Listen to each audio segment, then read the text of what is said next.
Subscribe now and press the bell icon. Never miss an update.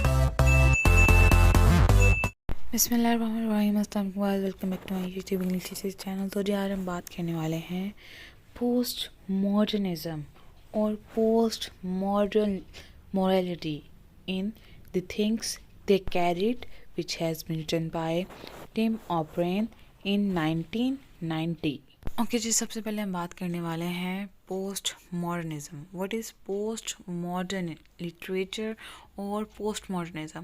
Post modernism was actually reaction against modernism. अब modernism क्या था? ये एक ideology थी या आइडियलिज्म था या यूटोपियन विजन था ऑफ ह्यूमन लाइफ का इन सोसाइटी। यानी कि वो इमेजिनेशन में रहते थे। इमेजिन उन्होंने लैंड डिस्कवर की हुई थी, उसी के अकॉर्डिंग अपनी ज़िंदगी गुजारते थे। रियलिटी का कोई मतलब नहीं था। ये मॉडर्निज्म था। लेकिन इसके जो बिल्कुल अगेंस्ट या उल्ट है वो पोस्ट मॉडर्निज्म कहलाता है। जो पोस्ट मॉडर्निज्म था ये एक्चुअली स्टार्ट हुआ था आफ्टर वर्ल्ड वॉर 1। ठीक है, जो रियलिटी थी और जो इमेजिनेशन थी ये दोनों मर्ज हो गई थी आपस में, और एक तीसरी चीज़, एक अनक्लियर विजन बन गया था। उसको हम पोस्ट मॉडर्निज्म कहते हैं, जिसमें एक पिक्चर तो नज़र आती है लेकिन वो ब्लर क्वालिटी में नज़र आती है। वो क्लियर जो है, कोई भी चीज़, कोई भी आइडिया, कोई भी सच्चाई, कोई भी झूठ, वो कुछ भी क्लियर नहीं था। उसको पोस्ट मॉडर्निज्म में जो है कंसिडर किया जाता है। फिक्शन प्लस रियलिटी दोनों ही इन्वॉल्व थी। अब हम बात करते हैं थिंग्स दे कैरिड के बारे में कि किस तरह पोस्ट मॉडर्न की जो कैरेक्टरिस्टिक्स हैं या उनकी जो क्वालिटीज़ हैं या जो भी उनकी रिक्वायरमेंट्स हैं वो कैसे फुलफिल कर दिए। सो Auburn subjectified truth by obscuring both facts and fiction within his storytelling। यानी कि जो टिम ऑब्रेन है उसने ट्रुथ को और फिक्शन को दोनों को मिक्स करके अपनी एक स्टोरी बनाई है जिसको वो बयान कर रहा है इन थिंग्स दे कैरिड। ये फर्स्ट रिक्वायरमेंट यहीं पे जो है वो फुलफिल हो रही है कि इसमें ट्रुथ भी है और इसमें फिक्शन भी है। इस नावल में टिम ओब्रेन जो है वो एक्सप्लेन करता है कि उस वार में, उस वियतनाम वॉर जो उसने लड़ाई की है जिसमें, उसमें एक्चुअली हुआ क्या था। उसके साथ साथ वो दो चीज़ों को इस नावल में एक्सप्लेन करता है कि असल सच्चाई क्या थी, सच में हुआ क्या था, और जो उसने कहानी बनाई है, मतलब कहानी वाली सच्चाई और जो वाकई हुई वो सच्चाई, वो दोनों इसमें एक्सप्लेन करता है। हैपनिंग ट्रुथ यानी कि उस वियतनाम वॉर में एक्चुअली क्या हुआ था, और स्टोरी ट्रुथ कि जो वो चाहता था ऐसा हो, जो सिचुएशन वो चाहता था उसको भी उसने एक्सप्लेन कर दिया कि ऐसे होना चाहिए था, तो उसको भी उसने जो है अपनी स्टोरी में एक्सप्लेन किया। ऑब्रेन यहाँ पे दो टाइप्स यूज़ करता है डिफरेंस क्रिएट करने के लिए ट्रुथ के दरमियान और फिक्शन के दरमियान। फॉर एग्जांपल, जब रेड किली कोई भी स्टोरी सुनाता है ना, उसको हम पढ़ते हैं जब अपनी स्टोरी में, तो जब हमें उसको कोई भी स्टोरी सुनाता है टिम ओब्रेन को, तो वो उसको ओवर एग्जैजरेट कर देता है। ओवर एग्जैजरेट इसलिए करता है कि ताकि जो रीडर है उसको फील हो सके कि उस सिचुएशन में कौन सी फीलिंग्स थी उसके पास। ठीक है, वो क्या फील करता था, वो किस तरह एक्सप्लेन करना चाहता था। इस वजह से उसमें ज़्यादा जोर देके उस बात को ओवर एग्जैजरेट कर देता है जब रेड के लिए उसको कोई भी स्टोरी अपनी सुनाता है या कोई भी बात बताता है, just because of revealing his feelings or his real truth about the Vietnam War. Hope you understood that. Tim O'Brien है, वो ऑथर है थिंग्स कैरिड का। वो उसने 22 स्टोरीज़ लिखी हैं इस नावल में। थिंग्स दे कैरिड के अंदर एक कलेक्शन है स्टोरीज़ की, इसमें उसने 22 शॉर्ट स्टोरीज़ लिखी हैं। इसमें वो इमोशनल बताता है सोल्जर्स के अबाउट वियतनाम वॉर, फिर उसके बाद वो किस तरह किन किन लोगों से उनके इनकाउंटर्स हुए, कौन कौन सी चीज़ें वो कैरी करते थे, कौन कौन सी मेमोरीज़, कौन कौन सा फिज़िकल लोड, और कैसे कैसे वो उस सारे जो सिचुएशंस है उसका सामना करते थे, वो सारा इसमें एक्सप्लेन करता है। अब उसने ये शॉर्ट स्टोरीज़ या जो लिटरेरी डिवाइसेस यूज़ किए हैं वो इसलिए इस नॉवेल्स में यूज़ किए हैं ताकि जो रीडर्स हैं उनको फील हो सके कि वो किस तरह जो है उस वार की सिचुएशन में रह रहे थे। वो अगर ओवर एग्जैजरेट करता है सिचुएशन को तो भी वो फील करवाने के लिए करता था। अगर वो एलिट्रेशन यूज़ करता है, मेटाफर यूज़ करता है, सिमिली यूज़ करता है, किसी तरह का लिटरेरी डिवाइस यूज़ करता है, जस्ट बिकॉज कि रीडर जो है वो अंडरस्टूड कर सके कि राइटर जो है वो किस लेंस से अपना सारा वर्क लिख रहा है, उसी लेंस के थ्रू, उसी पॉइंट ऑफ व्यू के बेस पर जो रीडर है वो उस स्टोरी का जो है मुआयना कर सके। उसने पास्ट और प्रेजेंट, पास्ट के वियतनाम वॉर हो रही है उसको एक्सप्लेन किया है थ्रू हिज राइटिंग। अब जो पढ़ने वाला रीडर है वो तो प्रेजेंट में पढ़ रहा होगा। अब उसने प्रेजेंट को इस तरह, पास्ट को इस तरह वर्ड्स में मर्ज कर दिया है कि रीडर जो है वो प्रेजेंट का होकर पास्ट में चले जाता है। यानी कि वो सब कॉन्शियस हालत में हो जाता है कि वियतनाम वॉर कैसे हुई, कब हुई, उसमें हमने क्या क्या चीज़ें कैरी की, हमारे इमोशंस क्या थे, हम अपनी गर्लफ्रेंड्स या फैमिली जो थी हमारी, उसको किस तरह सब कुछ पीछे छोड़ के हम अपनी कंट्री के लिए लड़ने चले गए थे, और उस लड़ाई की हालत में और हमने किस तरह चीज़ों को मैनेज किया और पेश किया। अब इसी चीज़ को वो ट्रुथ को, वार हुई ये ट्रुथ था, लेकिन उस ट्रुथ को वो अपनी इमेजिनेशन के साथ मर्ज कर देता है। कैसे? इसमें बहुत ज़्यादा सोल्जर्स जो थे वो अपने साथ कुछ कुछ मेमोरीज रखा करते थे। वो कंसीडर करते थे कि ये हमें हेल्प आउट करती हैं, ये हमारे इमोशंस को कंट्रोल करने में हेल्प करती हैं, ये हमें प्रोटेक्ट करती हैं। ये चीज़ें क्या थी? वो इमेजिनेशन थी। ठीक है, साइकोलॉजिकल उन पे लोड था, लेकिन वो उस लोड को किस तरह जो है उस लोड पे ओवरकम करते थे, ये उसने इमेजिनेशन लिखी है कि वो लेटर्स रखते थे, वो जो है पेंटी होल्स रखते थे अपनी गर्लफ्रेंड्स की, वो रुमाल रखते थे अपने साथ, वो बहुत ज़्यादा वेपन्स या ऐसे टूल्स जो उनकी यादों के साथ वाबस्ता थे वो रखा करते थे, जैसे कि टाई हो गई, जैसे कि बेल्ट हो गया।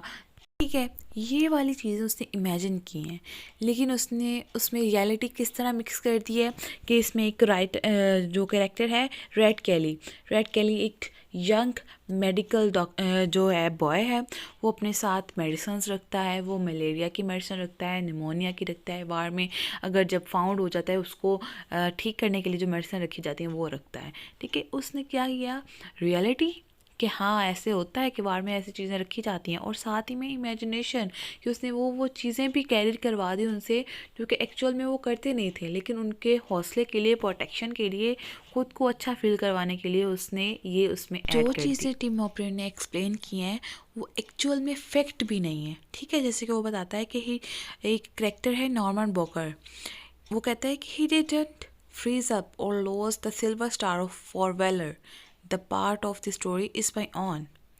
यानी कि वो पहले कहता है कि जो टिम ऑपरेन है उसको कंसिडर करता है कि वो मैं हूँ, लेकिन जब वो कहता है कि नॉर्मन बॉकर उसका कैरेक्टर, वो भी कहता है वो भी मेरी ही स्टोरी का एक पार्ट है। ठीक है, वो उसको भी एक्चुअल कैरेक्टर नहीं मान रहा, वो भी कहता है कि उसका कैरेक्टर जो है वो भी मुझे एक्सप्लेन कर रहा है। ठीक, not everything that O'Brien said was fact. तो उसके बाद ये जो मीनिंग है इसकी स्टोरी के वो बहुत सिग्निफिकेंट होते हैं और इफ़ेक्टिव होते हैं, क्योंकि वो वार के बारे में एक्सप्लेन करता है by exaggeration, by using of a lot of literary devices.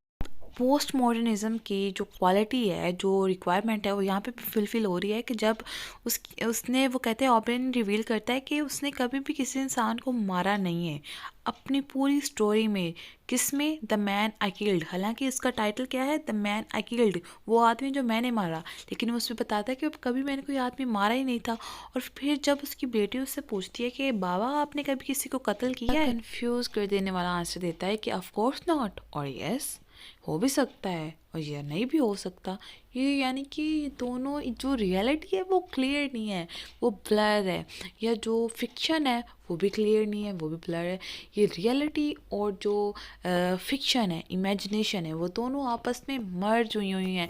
किसी को पता ही नहीं है, कोई इंसान जो है वो अपने बारे में भी क्लियर पॉइंट ऑफ व्यू नहीं रखता, वो उसको अपने ही किए गए कामों पे भी डाउट होता है। वो इस कदर वो वॉर से इफ़ेक्ट हुए हैं उनकी साइकी कि उनको जो उन्होंने किया भी होता है ना, वो काम भी उनको याद नहीं होते। अगर याद होते हैं तो एग्जैक्ट उनके बारे में इंफॉर्मेशन नहीं होती उन्हें। बात जो उसने अपनी बेटी से कहा कि हो भी सकता है नहीं भी हो सकता, यही चीज़ रीडर को अलाउ करती है कि वो समझ सके कि किस तरह मॉडर्निटी, पोस्ट मॉडर्निटी इस नावल में जो है अपीयर हो रही है।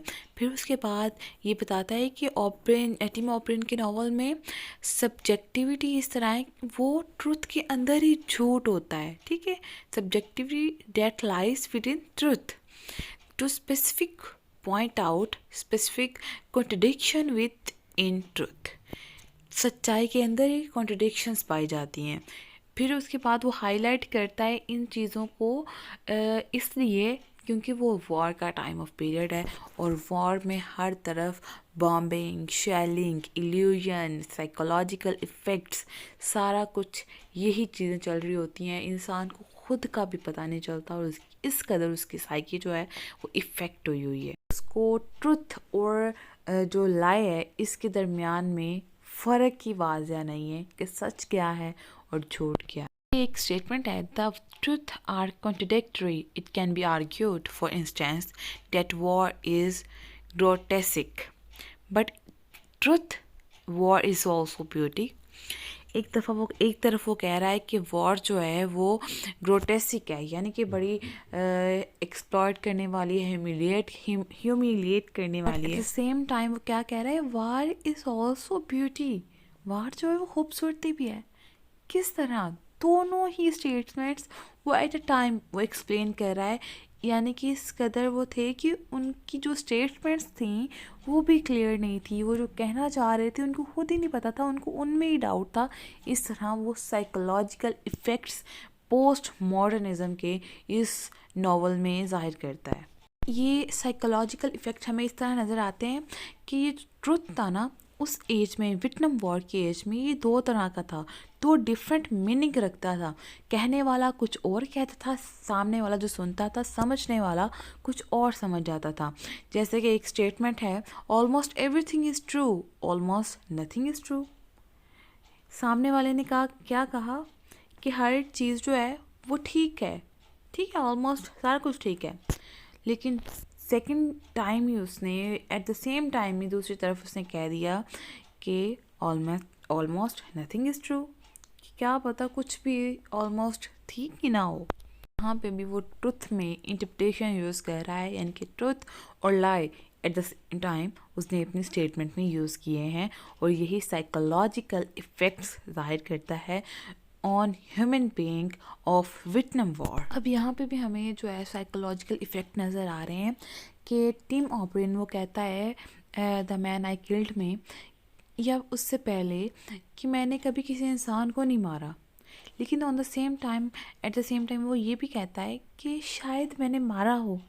ठीक है, यानी कि उसको इसमें भी जो है वो डाउट फील हो रहा है।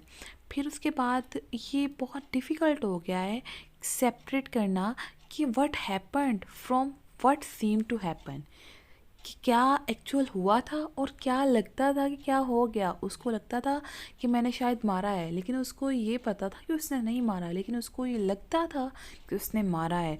यही स्टेटमेंट्स जो थी वो सब्जेक्टिविटी और ऑब्जेक्टिविटी ये दोनों ही मिक्स हो गई थी पोस्ट मॉडर्न लिटरेचर में या पोस्ट मॉडर्निज़म में आफ्टर वियतनाम वॉर या after every type of war.